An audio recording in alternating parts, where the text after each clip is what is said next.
Nous avons bien voulu vous dire que c'est un point de presse, ça ne nécessite pas de questions. Nous entendons seulement l'allocution du président et après c'est fini. Pour ne pas abuser de votre temps, je laisse la parole au président élu pour s'adresser à son peuple. Merci beaucoup. Mesdames et messieurs, la Mouka a organisé le 16 octobre courant une marche populaire et pacifique dans la ville de Kinshasa pour exiger notamment la dépolitisation de la CENI en vue de la tenue des élections libres, transparentes, inclusives, impartiales, crédibles et apaisées en 2023.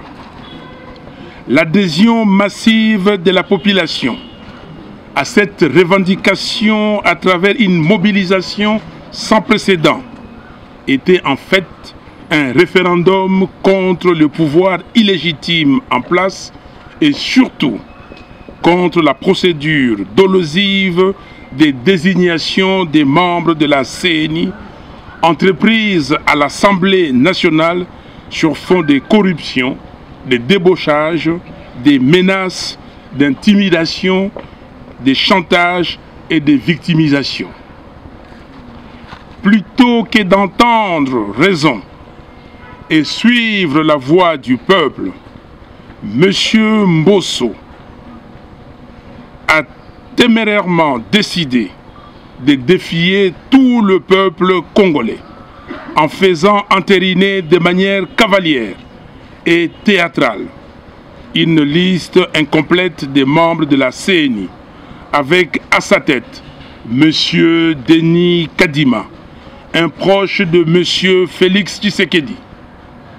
Ce forcing n'est pas différent des conditions de mise en place de la Cour constitutionnelle, et ce, pour servir l'ambition d'un homme qui veut, à tout prix, se maintenir au pouvoir, soit en poussant à l'organisation de mauvaises élections, soit en les retardant. Un tel affront, dirigé une fois de trop contre le peuple congolais, est simplement inacceptable et mérite une réponse appropriée à la hauteur de la provocation. Ainsi, je lance solennellement un appel à toutes les forces politiques et sociales du pays, réellement acquises au changement, à la constitution d'un grand bloc patriotique contre la dictature fasciste qui se met en place dans la négation et le mépris total de la souveraineté du peuple congolais. Ce bloc aura pour mission principale de mener des actions sur terrain afin de faire échec à ces macabres projets de fraude électorale.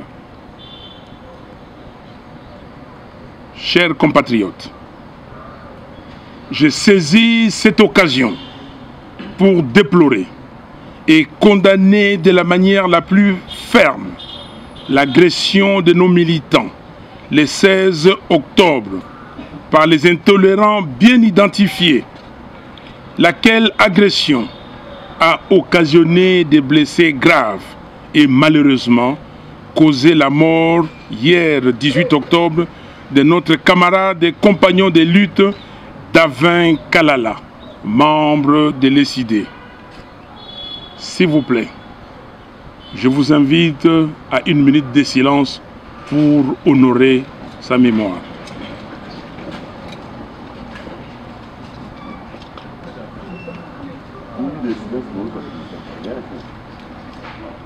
Merci. Mes très chers compatriotes, et comme si cela n'était pas suffisant, ils ont poursuivi leur œuvre de destruction en saccageant le siège de l'ESID le même jour. Je prends l'opinion nationale et internationale à témoin et j'attends impatiemment que des enquêtes sérieuses soient menées pour identifier les membres de ces milices privées qui sèment la désolation partout où ils se trouvent, attaquent et tuent paisiblement les citoyens.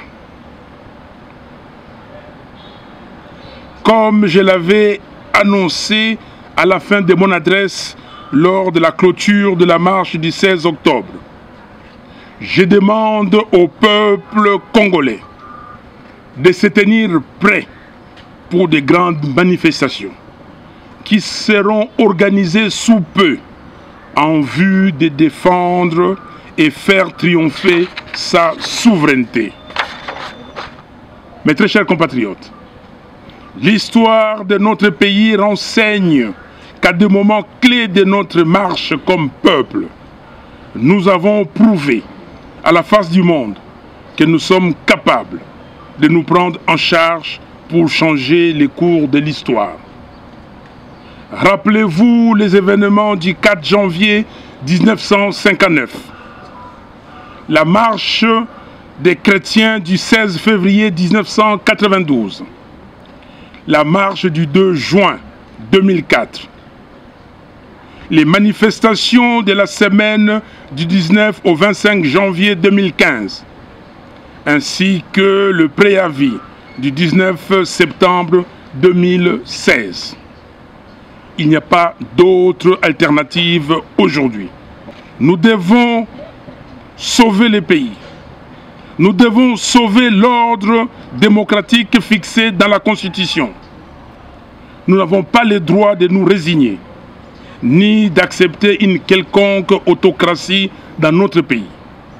Le peuple congolais doit se prendre en charge. Que Dieu bénisse la République démocratique du Congo et son vaillant peuple. Je vous remercie.